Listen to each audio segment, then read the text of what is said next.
She stood there, staring at the text message that had just shattered her evening, the words glowing coldly on her phone screen like a betrayal written in digital ink. "Actually, Aunt Claire, we've decided to keep the ceremony intimate. You're not invited anymore." What her nephew didn't know was that Claire wasn't just any rejected relative.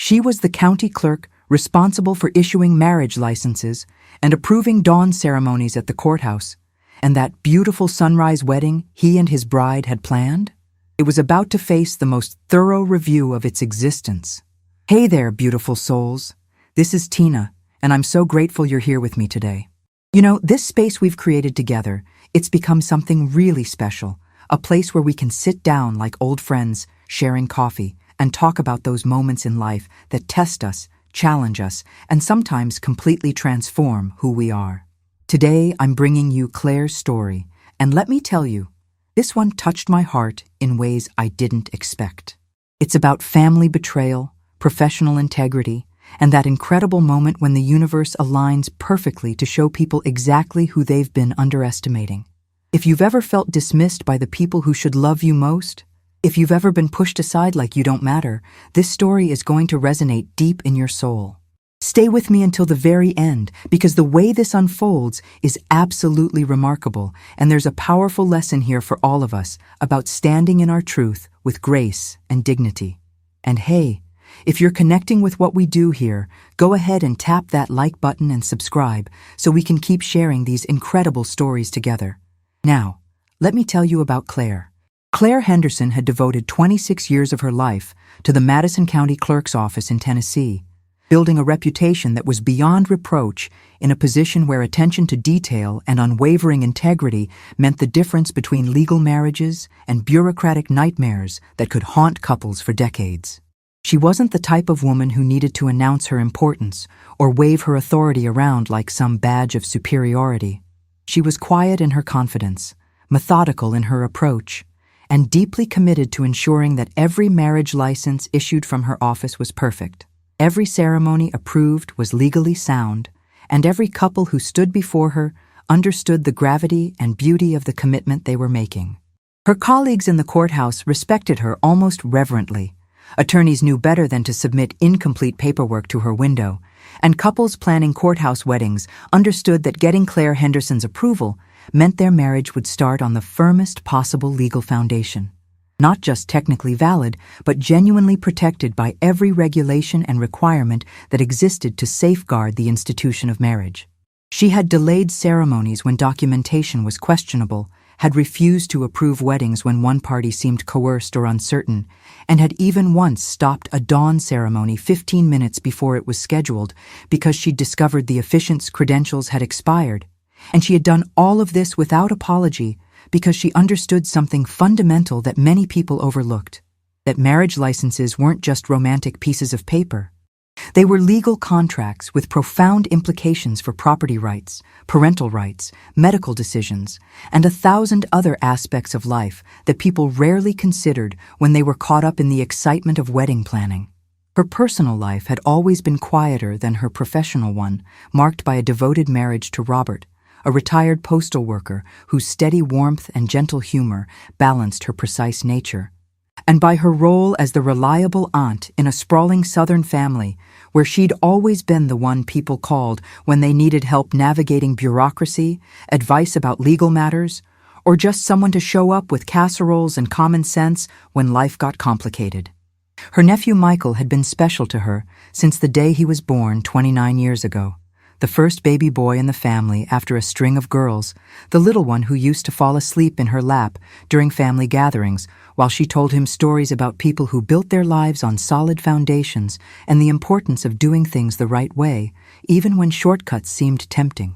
She'd been there for his first day of kindergarten, his high school graduation, his college acceptance to the University of Tennessee. Every milestone stored in her memory with the same careful attention she gave to marriage certificates and legal documentation. When Michael had called her 7 months ago to announce his engagement to Brittany, a real estate agent's daughter with an active social media presence and a taste for elaborate celebrations that seemed designed more for online content than genuine human connection, Claire had been genuinely happy for him, happy that he'd found someone who made him smile, even if she privately wondered whether Brittany's carefully curated Instagram feed reflected the reality of who she was behind the filters and professionally lit photographs. The engagement had been a whirlwind of expensive decisions and escalating extravagance, with Brittany's parents funding a wedding that seemed designed to generate maximum social media impact rather than celebrate the actual union of two people building a life together.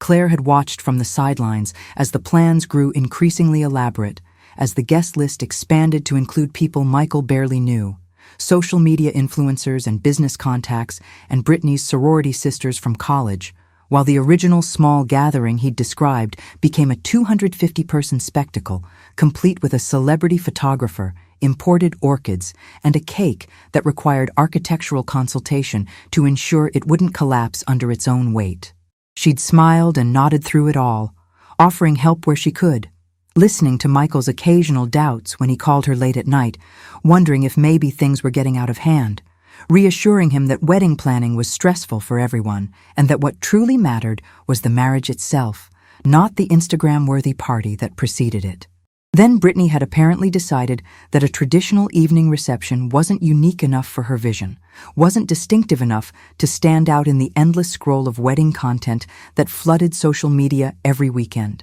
And she'd come up with what she considered a brilliant innovation: a dawn ceremony at the Madison County Courthouse, timed perfectly so that the rising sun would backlight their vows through the historic building's tall windows, creating what she described as magical lighting that would be absolutely perfect for the professional photographer and videographer she'd hired to document every moment for social media consumption and potential viral distribution. Michael had called Claire excitedly about this plan, explaining that they'd researched Tennessee law and discovered that courthouse ceremonies could be scheduled at dawn with proper approval,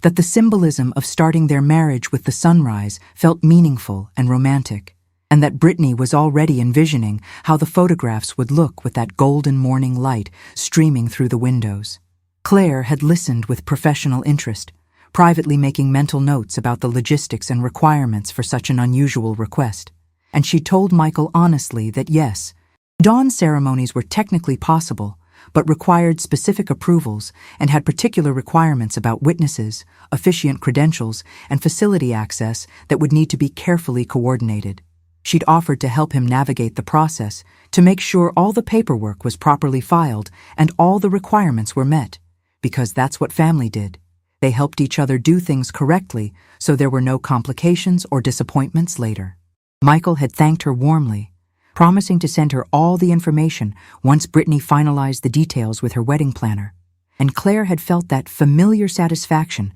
of being useful to someone she loved, of being able to contribute her expertise to making his important day perfect. Then came the formal invitation, delivered to her door 4 months before the wedding date, an elaborate affair with rose gold foil lettering and silk ribbon that probably cost more per unit than most people spent on their entire wedding stationery budget. Claire had opened it with Robert beside her, both of them admiring the craftsmanship even as they privately exchanged glances about the expense, and she'd immediately marked both dates on her calendar: the dawn ceremony at the courthouse and the evening reception at a vineyard outside Nashville, blocking out the entire day because this was Michael's wedding and she'd been looking forward to it with the kind of anticipation that came from genuine love and familial pride. She'd even started planning what gift might be meaningful for a couple who seemed to already have everything material they could want, thinking perhaps something handmade or deeply personal that would stand out among the expensive items she knew would fill their registry. She'd requested that particular day off from work months in advance, something she rarely did because county business didn't stop for personal events, and someone always needed to be available to handle urgent matters. But this was Michael's wedding, the nephew who'd been like a son to her in many ways, and she'd been genuinely excited to stand there at dawn and watch him begin this new chapter of his life. 3 weeks ago, everything had changed in a single text message that arrived on a Thursday evening while Claire was making dinner, her phone buzzing on the counter with a notification that would fundamentally alter her understanding of her place in her own family. Michael had texted instead of calling, which should have been her first warning that something was wrong, because important family matters were usually handled with actual conversations, not digital messages that could be sent without having to hear the recipient's immediate reaction. The message had been brief and awkwardly worded, explaining that he and Brittany had been reviewing the final guest list with her parents and the wedding planner, and they'd realized they'd significantly exceeded their budget and needed to make some difficult cuts. And after careful consideration, they decided to limit the courthouse dawn ceremony to immediate family only, which meant parents and siblings exclusively. And unfortunately, that meant Claire and Robert wouldn't be attending the ceremony itself, though of course they were still invited to the evening reception where they could celebrate with everyone else. Claire had stood in her kitchen, reading that message 3 times, because surely she was misunderstanding something. Surely there was some mistake in how the information was being conveyed, because it didn't make sense that after 29 years of being Michael's aunt, of being someone he'd called family, not just in the biological sense, but in the real, showed up when it mattered sense, she was suddenly being categorized as non-immediate family and excluded from the ceremony that she'd specifically offered to help facilitate through her professional position. She'd texted back asking for clarification, keeping her tone neutral and professional despite the hurt that was starting to bloom in her chest like a bruise, and Michael had responded with increasing awkwardness that it wasn't personal, that they still loved her and Robert, that the decision was really coming from Brittany's family, who were paying for everything and felt strongly about keeping the ceremony intimate, and that surely Claire understood that when you were dealing with budget constraints and family politics, you had to make choices that weren't always comfortable but were necessary to keep everyone happy. She'd asked, her fingers surprisingly steady as she typed, despite the emotional earthquake happening inside her, whether Robert's brother and his wife were still invited to the ceremony, whether the cousins she'd watched grow up alongside Michael were still included in this newly defined immediate family, and Michael's delayed response, followed by a simple yes, had told her everything she needed to know about where she actually ranked in the family hierarchy when push came to shove and choices had to be made about who mattered enough to include. Claire had set down her phone with deliberate care, had walked calmly to her bedroom, and had allowed herself exactly 20 minutes of tears before Robert found her and held her while she explained what had happened, her voice breaking as she tried to articulate the specific pain of being pushed out by someone she'd loved so completely and supported so consistently. Robert's anger had been immediate and protective, ready to call Michael himself and demand an explanation that made actual sense rather than the bureaucratic double talk about budget constraints and family politics. But Claire had stopped him because she understood something he didn't yet see clearly. This wasn't really Michael's decision in the way he was presenting it. This was Brittany and her family's influence, and Michael had simply been too weak or too concerned about maintaining peace with his future in-laws to stand up for the aunt who had always stood up for him. The hurt was profound and raw, settling into her bones like a chill that wouldn't dissipate. But beneath that hurt, something else was beginning to stir, something that felt like clarity, like the moment during a complex filing when all the pieces suddenly aligned and she could see exactly what was wrong with an application and exactly what needed to happen next to correct it. She'd spent the following 2 weeks in a strange emotional state, going through her work with her usual precision while internally processing the rejection and what it meant about family, loyalty, and the assumptions we make about our place in other people's lives. She'd stopped mentioning the wedding to colleagues who asked about it, offering vague responses about plans changing and leaving it at that because she didn't want to be the person who aired family grievances at work, didn't want pity or anger on her behalf when what she really needed was time to process and understand and figure out how to move forward with her dignity intact. Robert had been her anchor through those weeks, never pushing her to respond or react or do anything other than feel whatever she needed to feel. And his steady presence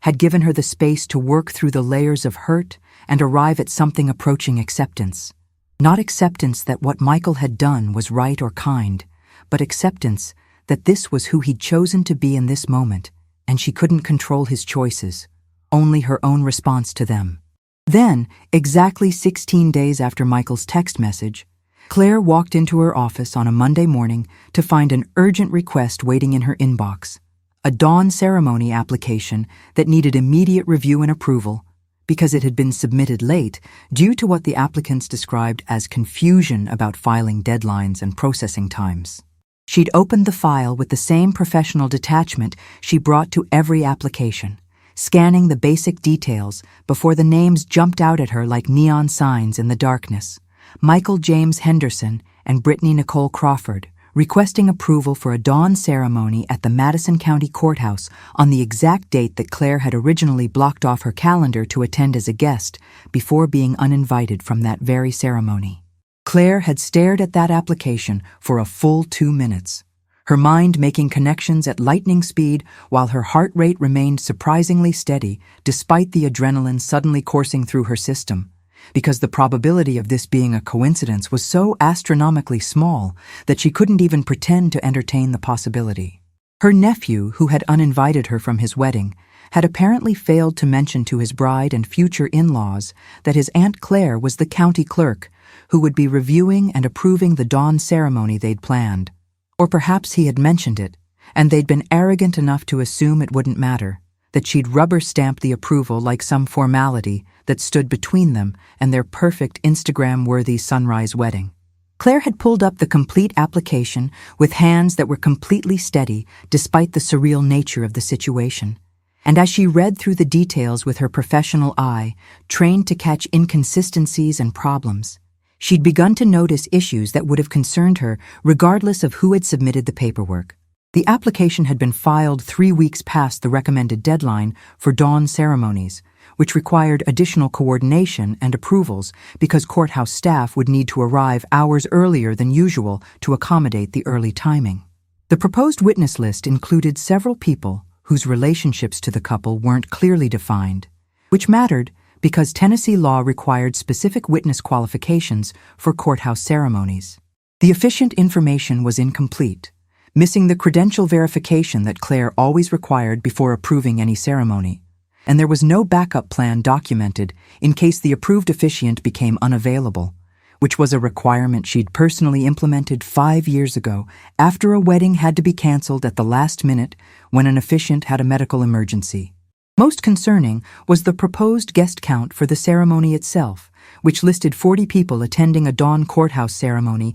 in a space that had a maximum comfortable capacity of 25 people for such events. And while that wasn't technically a legal violation, it was a logistical nightmare that would create chaos, discomfort, and potential safety issues in the courthouse's historic ceremonial room. Before we go any further, I need to pause here and talk to you from my heart. If you're still with me, if Claire's story is resonating with something deep inside you, I see you. I see every person who's ever been made to feel like they're not important enough, not valuable enough, not worth the effort by the very people who should cherish them most. This community we're building here, it's different. It's real. It's for all of us who understand that our worth isn't determined by someone else's guest list or their definition of family. I want you to do something for me. Drop a comment below and tell me about a time when you had to stand up for yourself when family let you down, because your story matters, your voice matters, and I promise you I read every single comment, and I'm honored that you trust me with your experiences. And if you haven't subscribed yet, please do, because we're creating something truly special here, a space where real stories get told, real healing happens, and real people support each other through the complicated messiness of life. Now, let's get back to Claire, because what happens next is going to surprise you. Claire had sat at her desk for nearly an hour, reviewing and re-reviewing the application, cross-referencing it against courthouse policies and Tennessee statutes, making careful notes about every deficiency and every area where additional information or clarification would be required before any approval could be granted. She'd done this hundreds of times before with other applications, had developed a reputation for being thorough but fair, strict about requirements, but always willing to work with couples to help them get their documentation in order.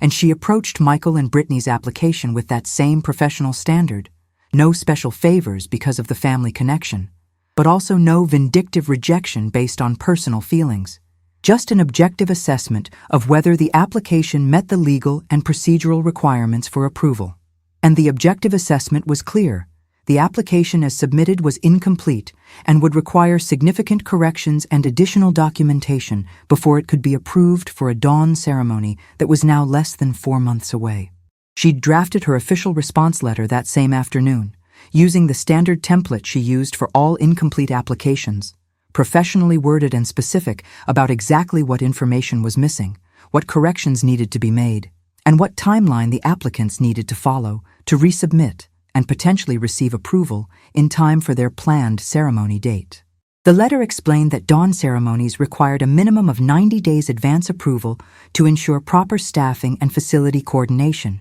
that their application had been received with only 105 days before the ceremony, which left a very narrow window for corrections and resubmission, that the witness list needed clarification and potentially revision to ensure legal compliance, that complete efficient credentials must be submitted and verified, and that the proposed guest count exceeded recommended capacity for dawn ceremonies and would need to either be reduced to 25 people or alternatively, they would need to request approval for a later ceremony time when the larger ceremonial hall would be available. Claire had reviewed the letter 3 times before sending it, ensuring that her tone was professional and helpful rather than punitive, that she was providing clear guidance about how to correct the issues rather than simply rejecting their application, and that nothing in the letter could be interpreted as personal bias or inappropriate use of her position for family matters.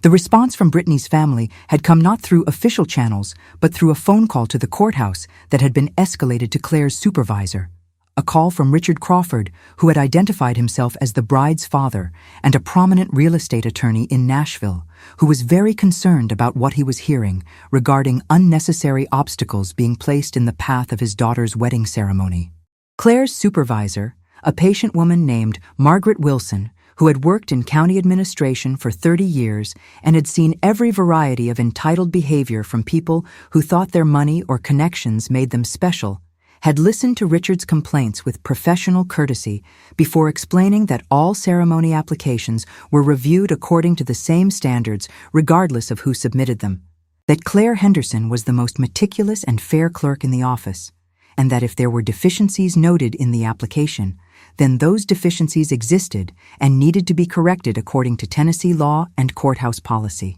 Margaret had then done something that filled Claire with quiet gratitude. She'd asked Richard whether he was suggesting that his daughter's application should receive special treatment, or that legal requirements should be waived because of his professional status, and the silence that followed that question had apparently been profound before Richard had backtracked and clarified that no, of course he wasn't asking for special treatment. He simply wanted to understand what needed to be corrected and how quickly it could be resolved. Margaret had transferred the call to Claire after that exchange, and Claire had walked Richard through the deficiencies with professional patience, explaining each requirement and why it existed,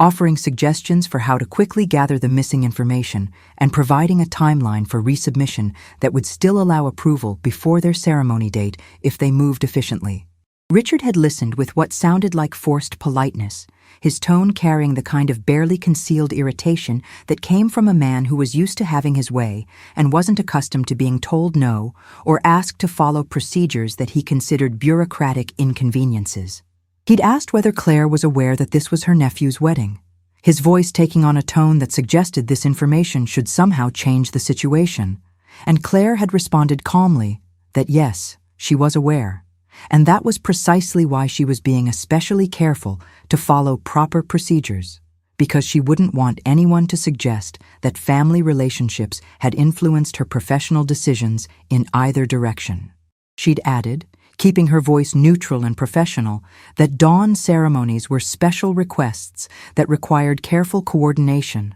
that the deficiencies in their application were genuine concerns that needed to be addressed, and that she was confident they could resolve everything quickly if they prioritized gathering the required documentation.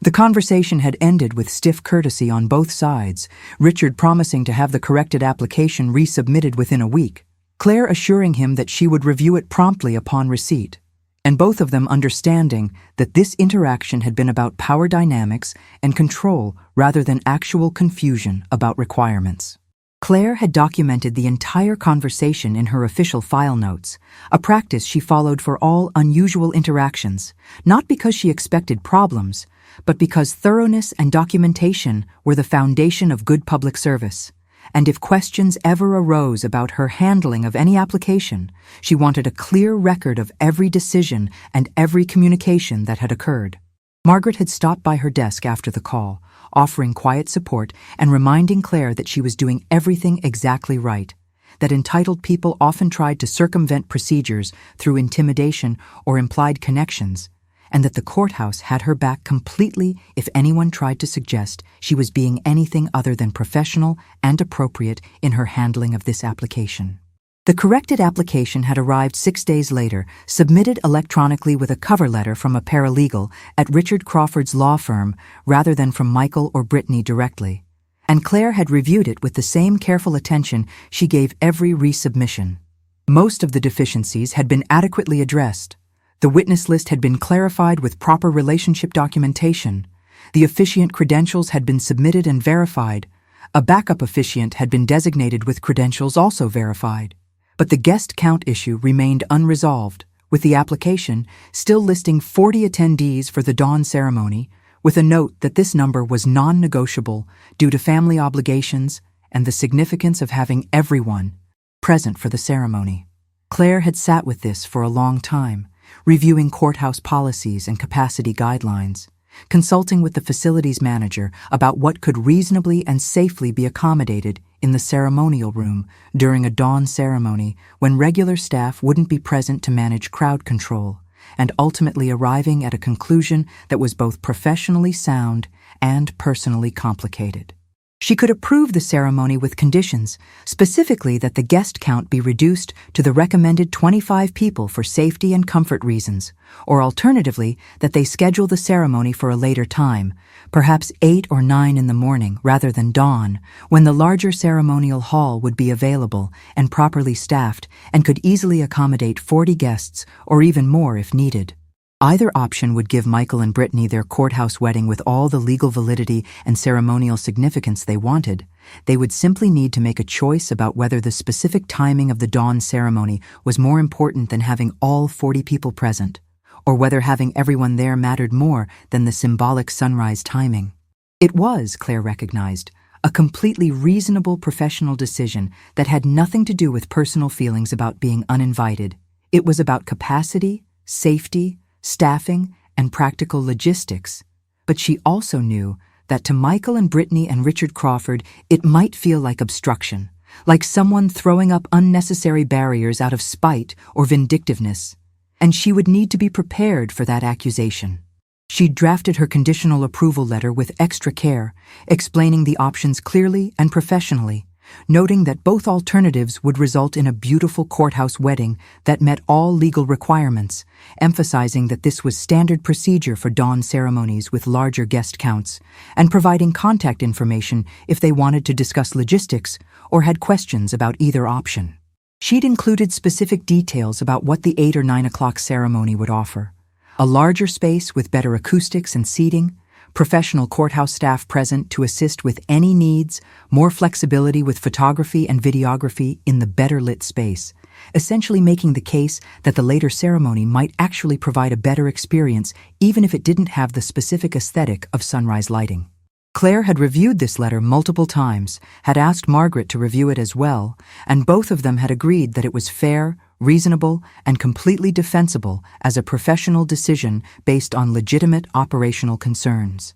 The explosion had come within 3 hours of the letter being sent, not through official channels, but through a barrage of angry text messages from Michael that started with disbelief and rapidly escalated into accusations that made Claire's hands shake as she read them. He'd written that he couldn't believe what she was doing, that he'd thought she was better than this, that using her position to punish them for the guest list decisions was petty and cruel, and everything he'd never thought his aunt was capable of being. He'd accused her of sabotaging his wedding out of hurt feelings, of hiding behind bureaucratic procedures to exact revenge for not being invited to the ceremony, of being so vindictive and small-minded that she would ruin the most important day of his and Brittany's life just because her ego had been bruised. He'd written that Brittany was devastated, that her parents were furious, that the whole family was talking about what Claire was doing, and that if she went through with blocking their ceremony the way they'd planned it,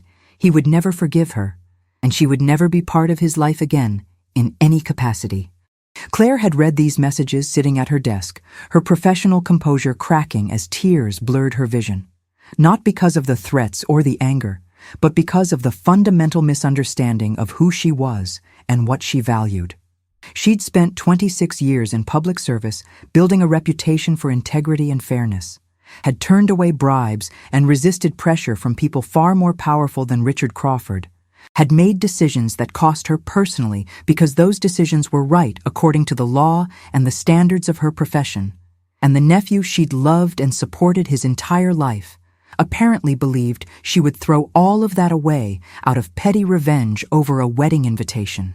She'd wanted to respond immediately, to defend herself, to explain that this had nothing to do with personal feelings and everything to do with capacity limits and safety protocols and standard procedures. But something had stopped her. The recognition that defending herself would be pointless, because Michael had already decided she was the villain in his narrative, and nothing she said would change that belief if he wasn't willing to consider that maybe, just maybe, there were legitimate reasons for the conditions she'd outlined. Instead, Claire had forwarded Michael's text messages to Margaret with a brief note explaining the situation and documenting that she was being accused of personal bias in her professional decisions, a step that felt both necessary for protecting herself and devastating, because it meant acknowledging publicly that her family relationship had become toxic and complicated in ways that required official documentation.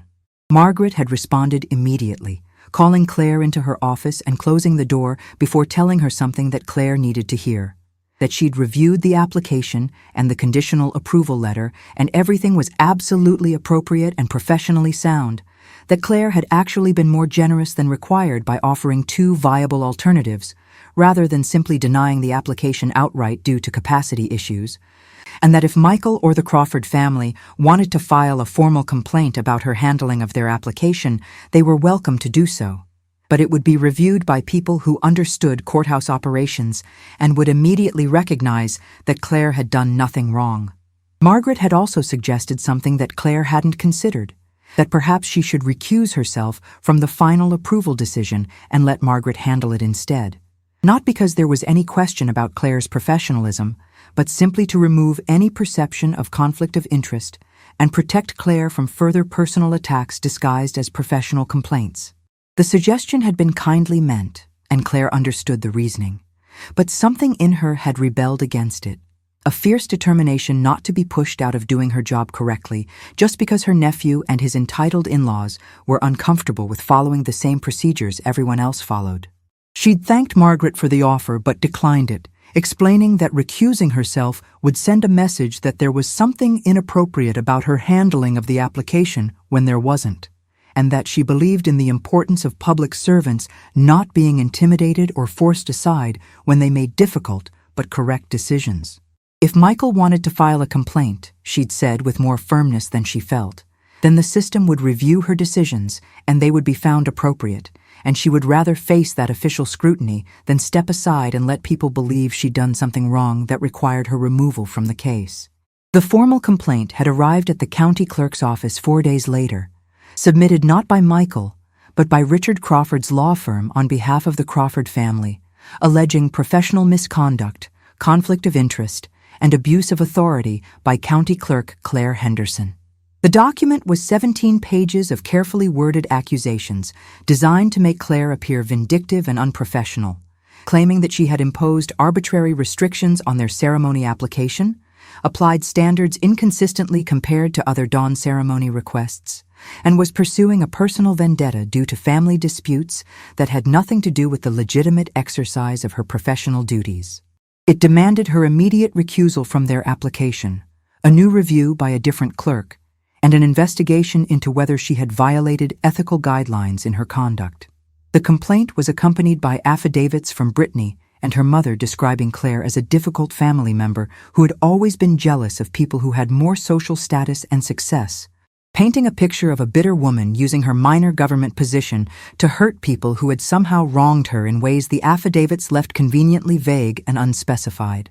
Claire had read through the complaint in Margaret's office, both of them noting the careful omissions and deliberate misrepresentations, how the complaint failed to mention that Claire had offered 2 reasonable alternatives, how it mischaracterized the capacity limitations as arbitrary rather than based on safety and operational concerns, how it attempted to frame standard procedures as personal vendettas. Margaret had been blunt in her assessment. This was a classic intimidation tactic from people with money and legal resources who assumed they could bully government workers into backing down. And they'd badly miscalculated if they thought threatening a county clerk with a perfect professional record was going to make their problems disappear. She'd told Claire not to worry, that she would handle the complaint response personally, that Claire's work was absolutely defensible and would withstand any scrutiny, and that furthermore, the complaint had actually given them justification to review whether Richard Crawford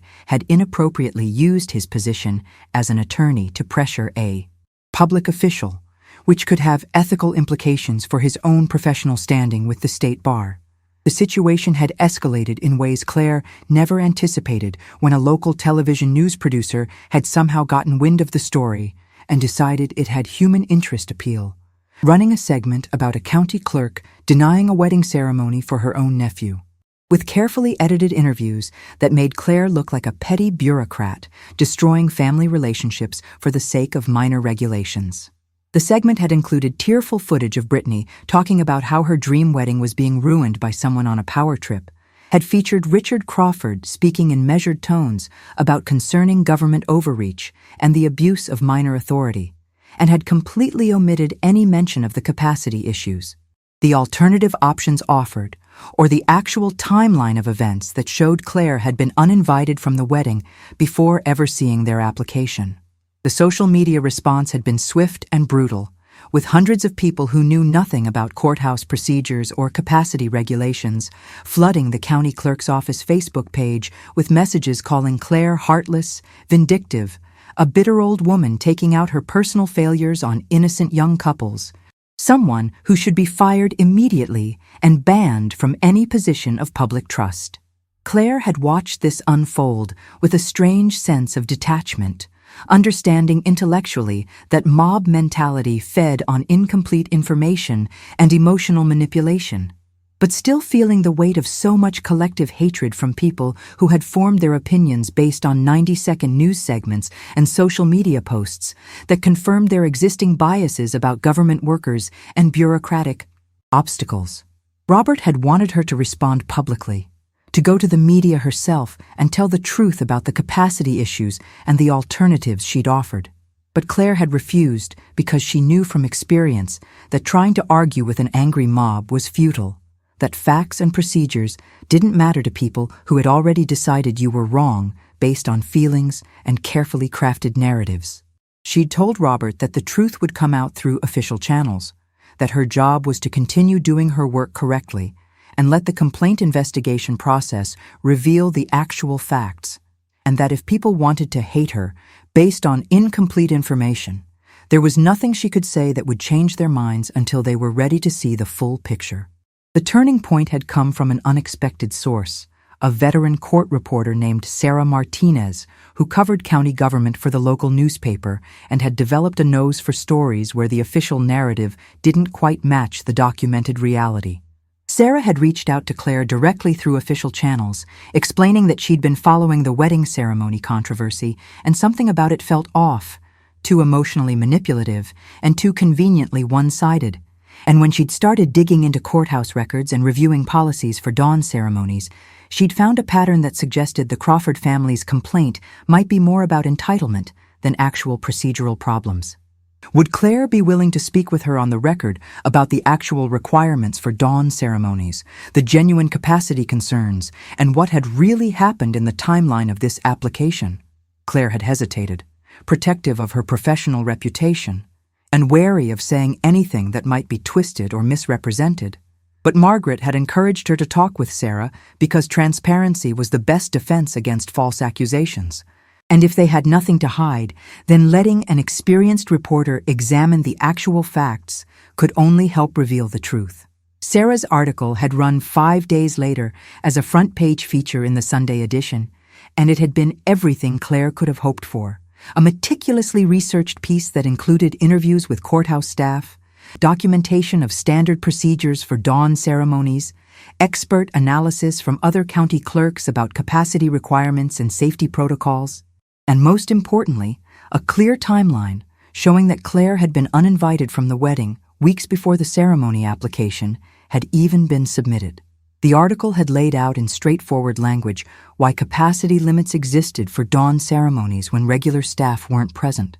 what alternatives Claire had offered that would have accommodated everything the couple wanted, and how the Crawford family's complaint appeared to be an attempt to pressure a public official into making special exceptions that weren't warranted by the circumstances. Sarah had also uncovered and published the detail about Claire being Michael's aunt and having been excluded from the ceremony she was being asked to approve, adding that context not to suggest impropriety, but to demonstrate the personal cost of her professional integrity. The fact that she'd applied standard procedures even when doing so meant facing accusations from family and subjecting herself to public vilification. The public response had shifted almost overnight, with many of the same people who had called for Claire's firing now praising her commitment to rules and procedures, apologizing for their initial reactions, and redirecting their criticism toward the Crawford family for trying to manipulate public opinion and bully a government worker who was literally just doing her job according to established guidelines. Brittany's social media posts about the wedding being ruined were suddenly flooded with comments pointing out that she could still have her courthouse wedding, just at a slightly different time or with a slightly smaller ceremony guest count, and asking why she thought her specific aesthetic preferences were more important than following the same procedures everyone else had to follow. Michael had tried to post a defense of Brittany and her family, attempting to reframe the situation as Claire being unnecessarily rigid and uncompromising,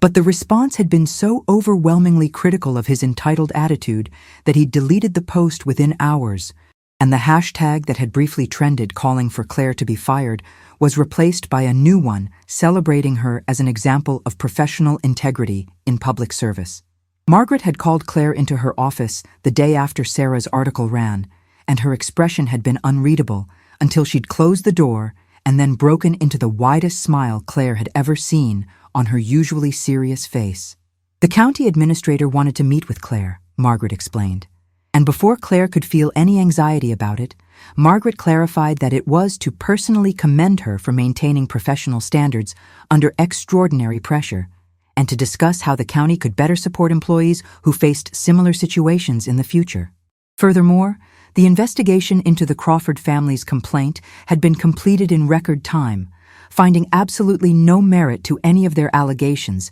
and actually raising questions about whether Richard Crawford had violated professional ethics rules by using his legal credentials to intimidate a county employee. And the State Bar Association had been notified and was conducting its own review. The conditional approval for the ceremony remained in place exactly as Claire had written it, giving Michael and Brittany their two reasonable options, and they had 48 hours to make a decision and confirm their choice, or the application would be administratively closed and they would need to start the entire process over with even less time before their planned wedding date. The meeting with the county administrator had been surprisingly emotional for Claire, who had prepared herself for professional acknowledgement, but hadn't expected the genuine warmth and gratitude that David Chen expressed as he thanked her for representing the best of what public service should be.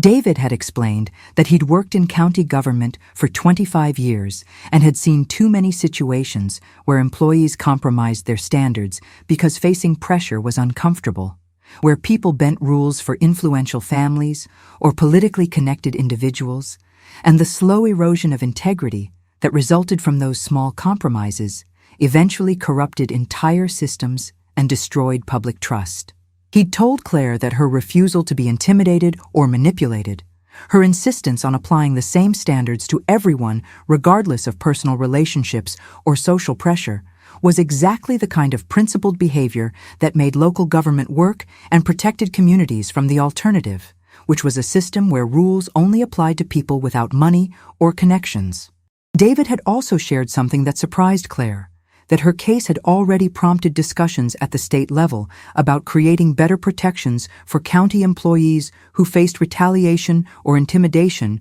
for doing their jobs correctly, about establishing formal support systems and legal resources that would make it easier for public servants to withstand pressure from powerful individuals who thought they were above procedural requirements. The commendation ceremony had been held in the county courthouse with local media present, a formal recognition of exemplary public service that David Chen had presented personally while explaining to the assembled officials and reporters exactly what Claire had done and why it mattered beyond this single wedding application. He'd spoken about the importance of consistent application of rules and procedures, about the damage that occurred when public officials played favorites or made exceptions based on who was asking rather than what was actually appropriate, and about why it was crucial that people like Claire Henderson existed in government service. People who understood that their oath to serve the public meant serving everyone equally and fairly, not serving the people who could make the most noise or create the most problems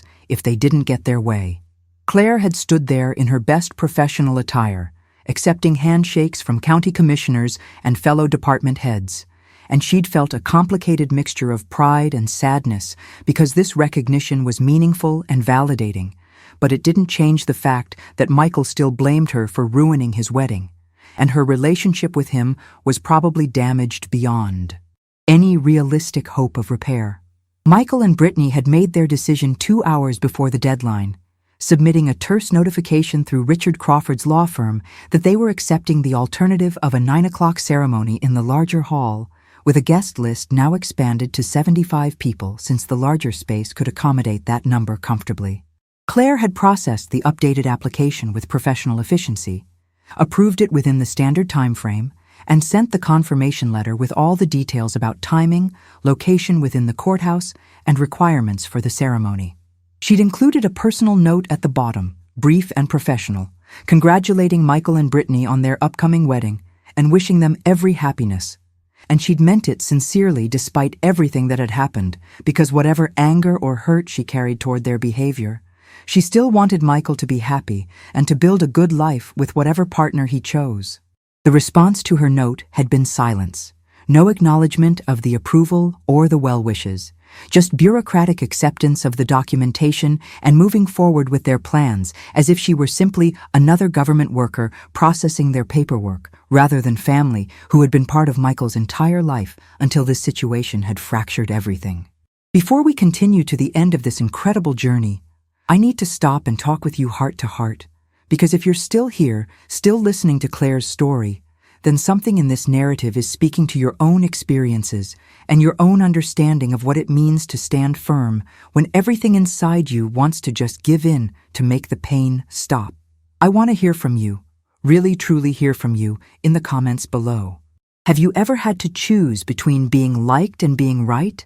Have you ever lost relationships because you refused to compromise your values? Have you ever been the person everyone blamed because you wouldn't just go along with something you knew was wrong? Tell me your story, because this community we're building together, it's a place where those stories matter, where your experience has value, where we learn from each other's courage and pain and growth. And if you're finding meaning in what we share here, please subscribe and turn on notifications, because every week we're bringing you stories that challenge us, inspire us, and remind us that standing in our truth, even when it's lonely and hard and costs us things we thought we couldn't live without, that's how we become the people we're meant to be. Your presence here, your willingness to engage with these difficult stories, it matters more than you could possibly know. Now let's see how Claire's story reaches its resolution, because what happens next will show you that integrity always has consequences, but those consequences aren't always what we expect.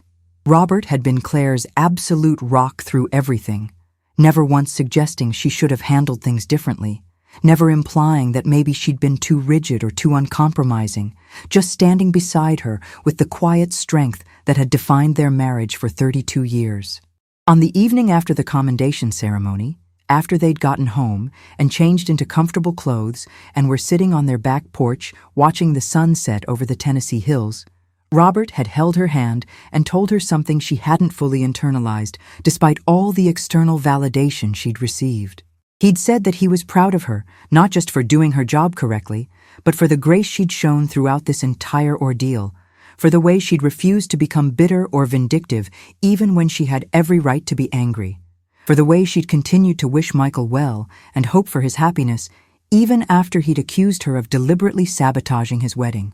Robert had also reminded her of something she'd been too close to the situation to see clearly, that by maintaining her professional standards, she hadn't just protected the integrity of the county clerk's office. She'd also taught Michael a lesson he desperately needed to learn about consequences and accountability, and the reality that the world doesn't rearrange itself to accommodate your preferences just because you want something a particular way. The wedding day had arrived with early spring weather, clear skies and mild temperatures that would have been perfect for a dawn ceremony if they'd been willing to work within the capacity limitations that existed for good reasons. Claire had not attended, had deliberately scheduled herself to work that morning so she wouldn't be sitting at home dwelling on what was happening at the courthouse. And she'd spent the morning processing routine applications and helping other couples with their marriage license questions with the same patient attention she always provided. One of her co-workers, a kind woman named Patricia,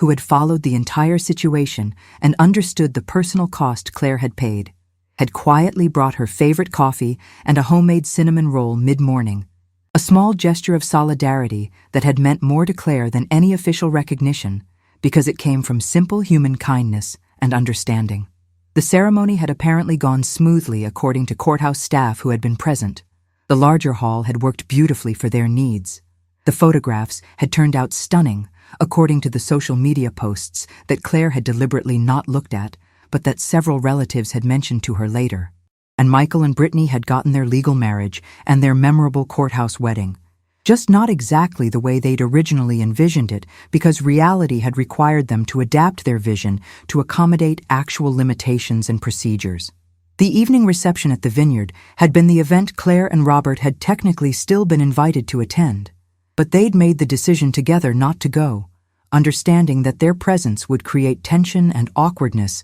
that would overshadow what should be a celebration, and that sometimes the kindest thing you could do for people was remove yourself from situations where your presence had become complicated by circumstances beyond anyone's ability to easily resolve. Claire had sent a generous gift, a handmade quilt she'd been working on for months before any of this had happened, each square representing a different aspect of building a life together, with a card that offered sincere congratulations and hopes for a marriage built on stronger foundations than their wedding planning had suggested. She'd heard later through family channels that Brittany had wanted to return the gift, viewing it as some kind of passive-aggressive commentary, but Michael had kept it, putting it away in a closet but refusing to send it back, and Claire had chosen to interpret that as perhaps the smallest sign that somewhere underneath all the anger and accusations, some part of her nephew still recognized that she'd never meant him harm and had actually been trying to protect him from consequences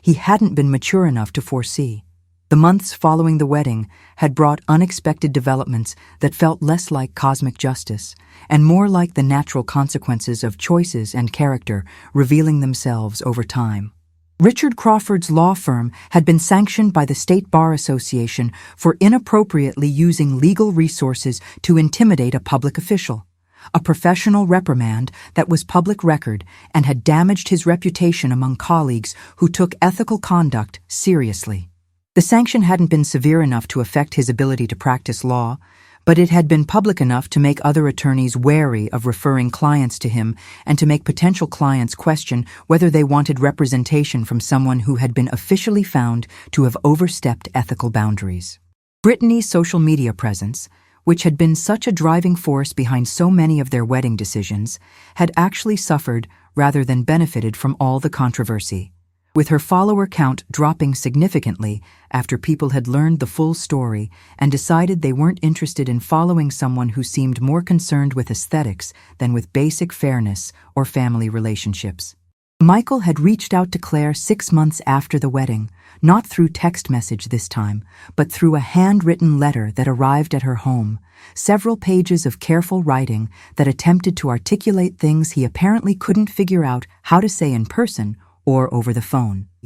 He'd written that he'd had a lot of time to think about everything that had happened, that he'd been talking with a counselor who had helped him see patterns in his own behavior that he hadn't recognized before, patterns of people-pleasing and conflict avoidance that had led him to make choices he now regretted deeply. He'd acknowledged that Claire had been right about the capacity issues, that the 9 o'clock ceremony had actually worked better than the dawn ceremony would have, with 40 people crammed into a space designed for 25, that the larger hall had provided better acoustics and lighting and overall experience than what they'd originally planned. He'd admitted that he'd let Brittany and her parents convince him that Claire was the problem, that she was being difficult and vindictive, when the reality was that she'd been doing exactly what she'd always done, applying rules fairly and consistently and trying to ensure that things were done correctly, even when correct wasn't convenient. The letter had included an apology, not a perfect one, but more genuine than Claire had expected, acknowledging specific ways he'd hurt her, the cruelty of uninviting her from the ceremony, the injustice of accusing her of professional misconduct when she'd been acting with integrity, the betrayal of choosing his in-laws' approval over defending someone who had always defended him. Michael had written that he understood if she couldn't forgive him, that he'd broken something between them that might not be repairable, but that he wanted her to know he was sorry and that he was working on becoming someone who would have the courage to stand up for what was right and for people who deserved his loyalty, even when that standing up was uncomfortable or created conflict with people he was trying to please. He'd asked if perhaps they could talk sometime, not to restore their relationship to what it had been, because he understood that wasn't realistic, but just to have a conversation where he could apologize properly in person and hear whatever she wanted to say to him about the situation. And he'd included his phone number and told her that whenever or if ever she felt ready to have that conversation, he would make himself available. Claire had sat with that letter for 2 weeks, reading it multiple times, discussing it with Robert, thinking about what she wanted and what was possible, and what kind of relationship, if any, she could have with Michael going forward. She'd ultimately called him on a Sunday afternoon, keeping the conversation brief and careful, thanking him for the letter and agreeing to meet for coffee at a neutral location where they could talk without the pressure of family around them or the history of her. Home making everything more emotionally loaded. They'd met 3 days later at a small cafe halfway between their homes, both of them arriving early and awkward, and Claire had been struck by how tired Michael looked, the easy confidence he'd always carried replaced by something more uncertain and humble. He'd started with the apology he'd outlined in his letter, but this time speaking the words directly to her face, acknowledging the specific harm he'd caused without excuses or justifications, without trying to explain away his behavior as misunderstanding or poor communication, just owning that he'd made terrible choices and that those choices had hurt someone who had never been anything but supportive and loving toward him his entire life. Claire had listened without interrupting, giving him space to say everything he needed to say, and when he'd finished and looked at her with eyes that were clearly expecting judgment or rejection, she'd taken a careful breath and told him something she'd been thinking about throughout this entire situation. She'd explained that she forgave him, not because his apology had earned forgiveness, but because she'd already decided to forgive him for her own peace, regardless of whether he ever apologized, because carrying anger and resentment was exhausting, and she'd done enough of that in her life to know it only hurt the person carrying it. But forgiveness, she'd continued gently but firmly, didn't automatically mean restoration of their previous relationship, didn't mean everything could go back to the way it was before, as if none of this had happened, because what had happened had revealed things about his character and his priorities that she couldn't unsee, and trust once broken required time and consistent behavior to rebuild, not just words and good intentions. Michael had nodded, tears visible in his eyes that he didn't try to hide, and he'd thanked her for her honesty, for respecting him enough to tell him the truth about where they stood rather than offering false comfort or pretending everything was fine when it wasn't. He'd asked what rebuilding trust might look like, what he could do to demonstrate that he was genuinely working on becoming someone more reliable and principled, and Claire had appreciated the question because it showed he understood that this wasn't about grand gestures, but about consistent behavior over time. She'd told him that for now, she needed space to continue processing and healing, that perhaps they could exchange occasional emails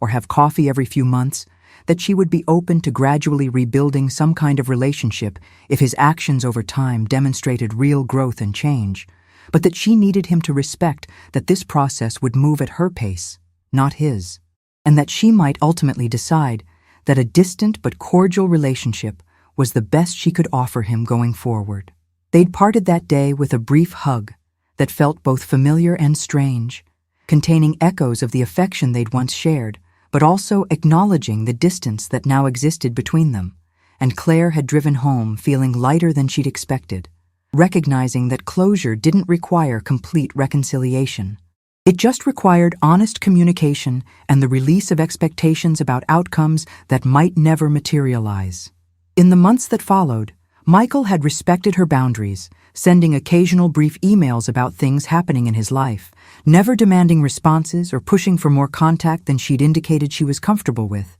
And slowly, carefully, they'd begun building some kind of connection that wasn't what they'd had before, but was perhaps more honest because it was built on reality rather than assumptions about what family relationships should automatically include. The situation had brought unexpected gifts in the form of relationships that deepened and revealed themselves as genuinely solid in ways Claire hadn't fully appreciated before everything happened. Her younger sister, who lived 2 states away and who Claire had always been close with but hadn't seen as often as either of them would have liked, had driven to Tennessee for a long weekend just to be present with Claire, bringing nothing but time and wine and the gift of sitting together without trying to fix anything or offer advice, just acknowledging that the situation was painful and unfair and that Claire deserved better from the people who claimed to love her. Colleagues at the courthouse who Claire had worked with for years, but had kept at professional distance, had reached out with messages of support,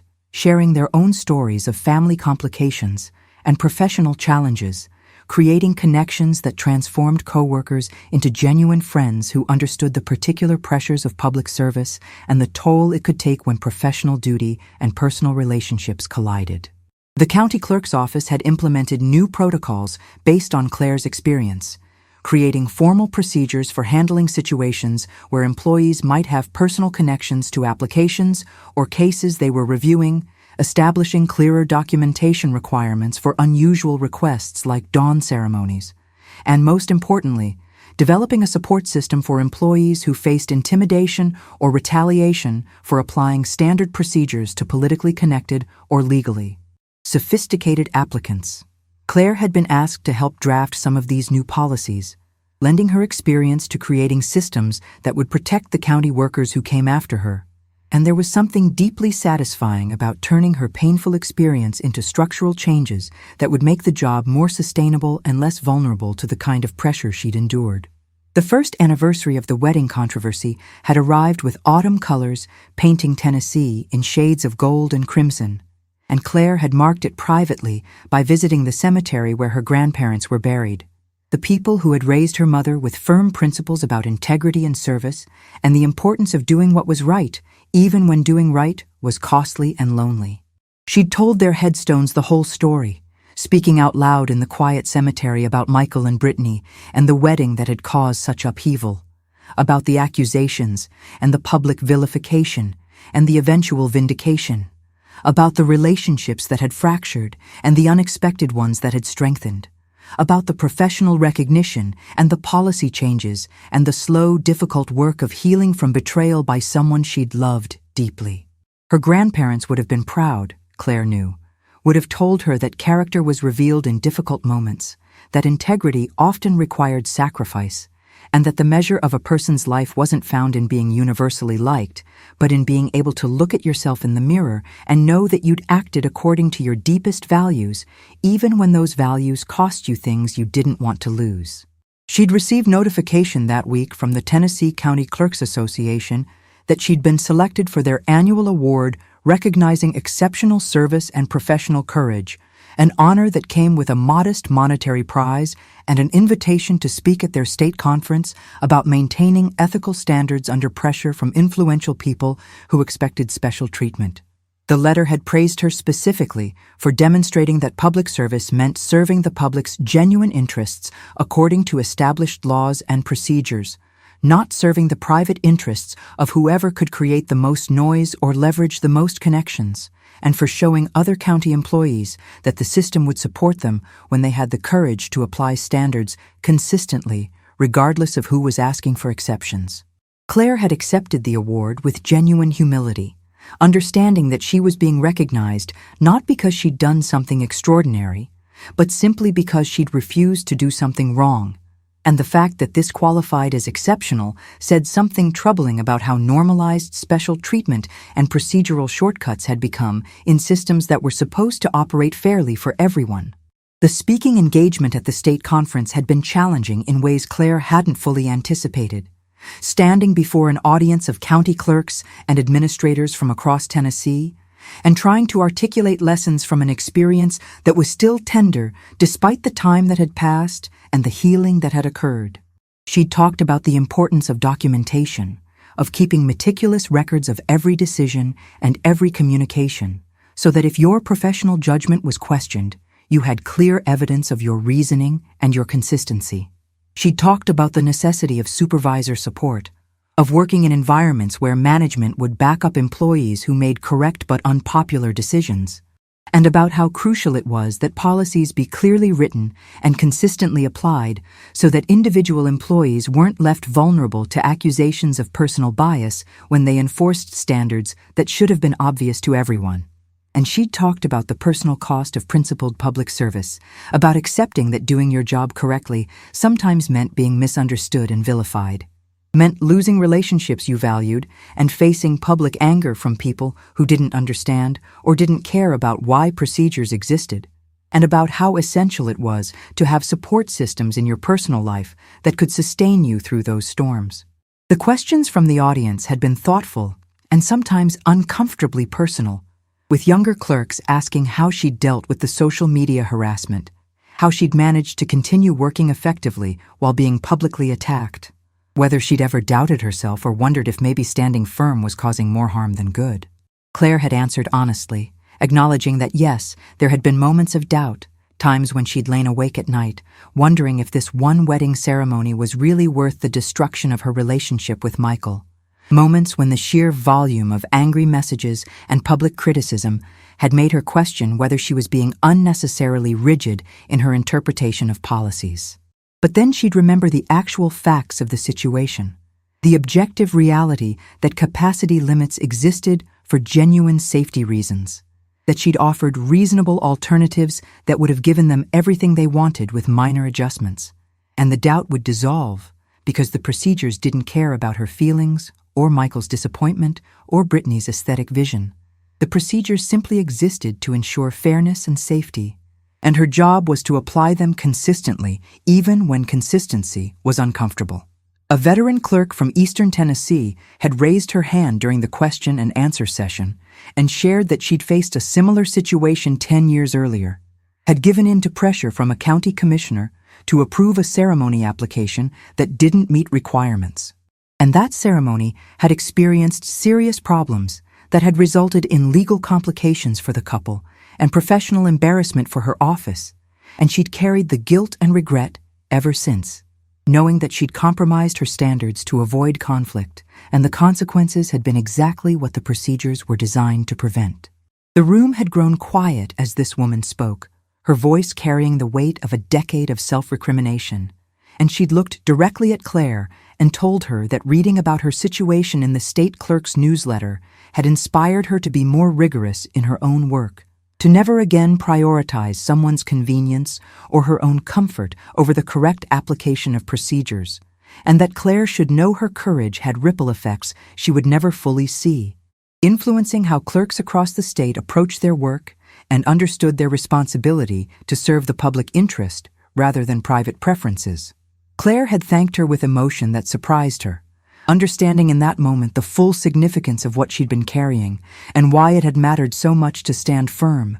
not just for Michael's wedding or for the integrity of her own office, but for every clerk and every public servant who faced pressure to compromise and needed examples of what it looked like to maintain standards even when maintenance was costly. The conference had concluded with multiple clerks approaching Claire privately to share their own stories of pressure and compromise and the professional and personal costs of navigating those situations. And there had been a kind of solidarity in those conversations,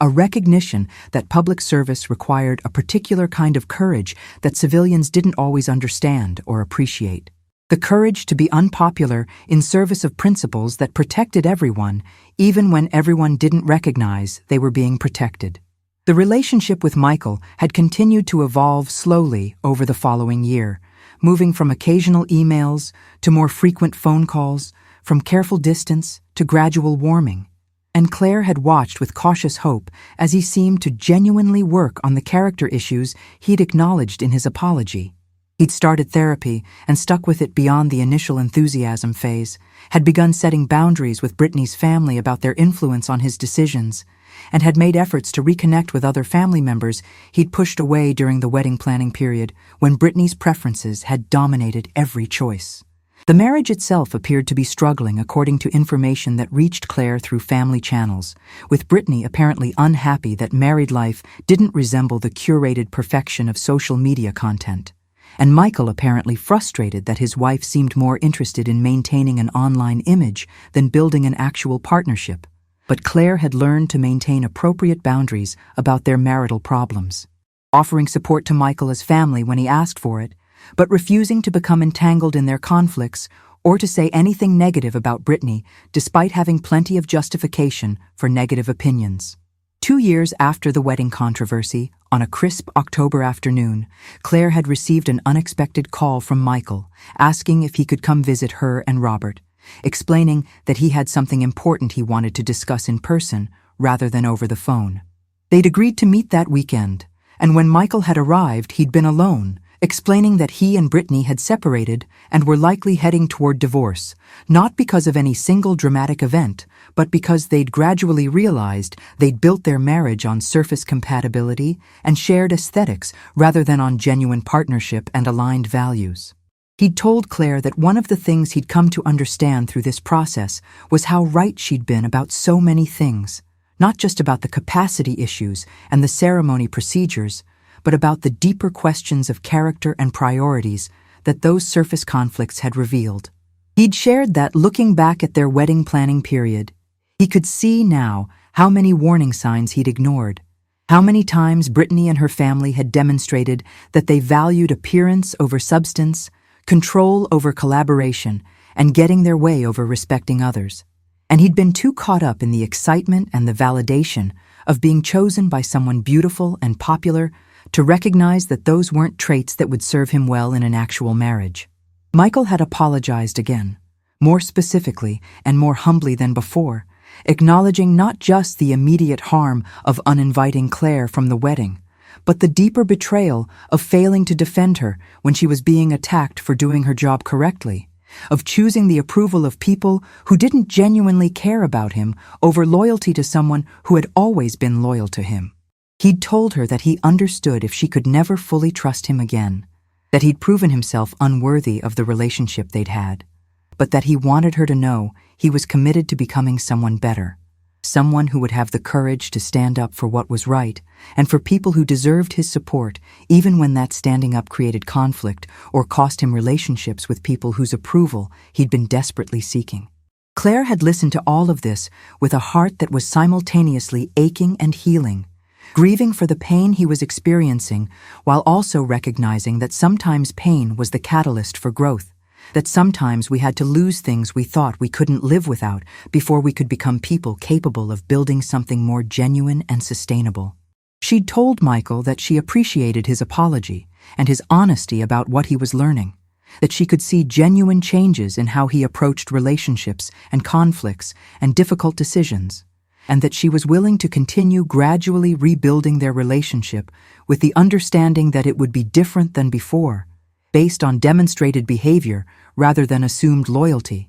on realistic expectations rather than idealized notions of what family relationships should automatically include. They'd spent that afternoon talking more openly than they had in years, not just about the wedding situation, but about life and growth and the hard work of becoming people of genuine character, rather than people who just performed character when it was convenient or easy. And when Michael had left that evening, hugging Claire and Robert with real warmth and promising to stay in better contact, Claire had felt something shift inside her. Not a return to the relationship they'd had before, because that was gone and couldn't be recovered, but the beginning of something new, something built on truth and tested by difficulty and hopefully stronger because it had been broken and carefully, deliberately repaired. The county clerk's office had thrived under the new protocols that had emerged from Claire's experience, developing a reputation for fairness and consistency that attracted positive attention from state auditors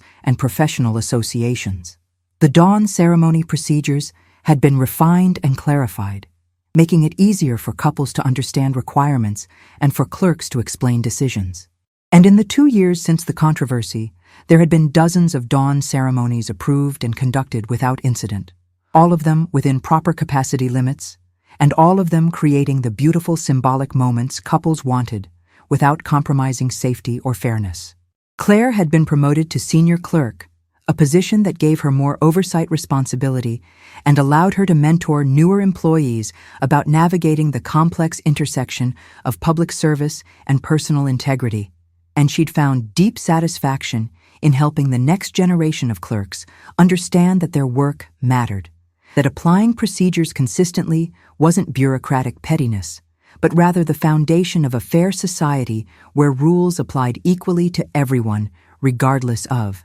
their money or connections or ability to create social media outrage. On a quiet evening in late autumn, exactly 3 years after the inspection that had changed so much, Claire stood at the window of her home office, looking out at the Tennessee hills painted in sunset colors, and thought about paths taken and not taken, about who she'd become through this experience and who she might have been if she'd chosen differently. That alternate version of Claire who had approved the dawn ceremony despite the capacity concerns, who had made an exception to avoid family conflict, would have kept Michael in her life without interruption, would have avoided the public attacks and the professional complaints and the painful, fractured relationships that had taken years to begin healing. But that alternate Claire would also have carried different weights. The knowledge that she'd compromised her oath and potentially created unsafe conditions. The fear that her weakness might have set a precedent that would make it harder to enforce standards in future situations.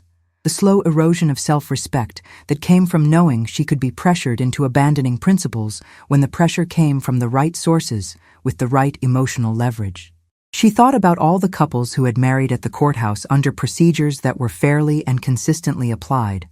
about the clerks she'd mentored who now had frameworks for handling pressure and clear examples of what principled public service looked like in practice, about the policy changes that had emerged from her situation and would protect county employees for years to come. And she thought about herself, about the person she'd discovered through this crucible, more aware of her own strength, more careful about where she placed her trust and her emotional investment, more certain about her values and more willing to defend them even when defense required sacrifice. It wasn't the lesson she would have chosen to learn, wasn't the way she would have wanted to test her character, but it was the lesson she'd needed, and she was grateful for it even while acknowledging that the education had been painful and the costs had been real. Robert appeared at her office door, having finished grading papers for his students and ready to make dinner together, and he smiled at her with the warmth that had sustained her through everything. "Ready to take a break?" he asked, and Claire nodded, saving her work and turning off her desk lamp.